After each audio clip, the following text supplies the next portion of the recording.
نديرهم في الصالون ديالها صافي. هادو ما يخرجوش من الصالون. المهم فكرة عندكم زعما احسن ما فيها شبابيه. حداثه. وعلاش باريس زعما درتوني في باريس؟ حداثه باريس تيليلا. حداثه.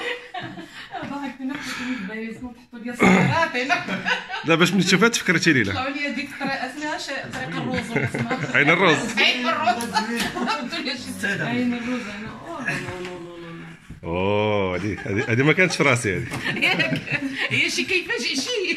هذه ما كانتش في راسي. كيفاجئ شي. صافي ترو جونتي. الله يحفظكم. حجه. الله يحفظكم ويشرمت عليكم. شوف على شرف الاستاذه والام نعيمه فهد. ربي يخليك اولدي والله راه احساس متبادل انتم بحال ولادي وما عمري ما نسيتكم وكان دائما الذكريات عندي دائما. ضروري عيد الام خصنا نجيو نشوفو. والله العظيم اللي كنتفكر عجيب. الحاجه الوحيده اللي كان يعني كنفتقدها هي داك الجو الحميمي، ماشي التعليم، هو داك الجو اللي كان عندنا حنا بحال العلاقه. العلاقات الانسانيه ماشي التعليم. واحد ينسى يقول لك خالتي خالتي واش نخرج يا وليدي. الحمد لله الحمد لله هادشي اللي ربحنا في التعليم، وجهكم اللي ربحنا في التعليم. عجيب والله.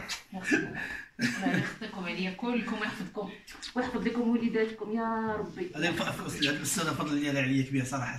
لا فضل الله سبحانه وتعالى بعد الله عز وجل صراحه نقول نقولوا.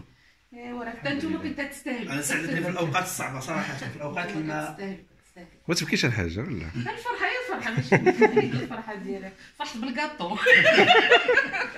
ولا ناقش. لا ماقش مشات هاد صافي. انا كل يوم غدا ندير لا.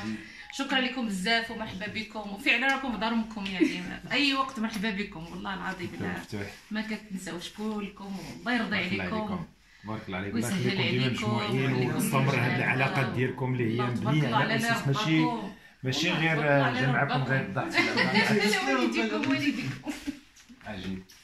شكرا لربي. والدينا دابا كيقولوا تصوروا في الاسره ديالكم.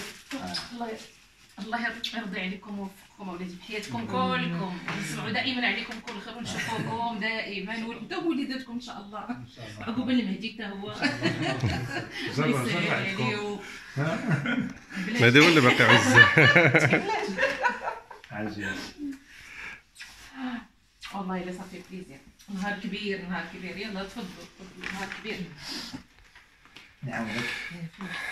هذا الخير.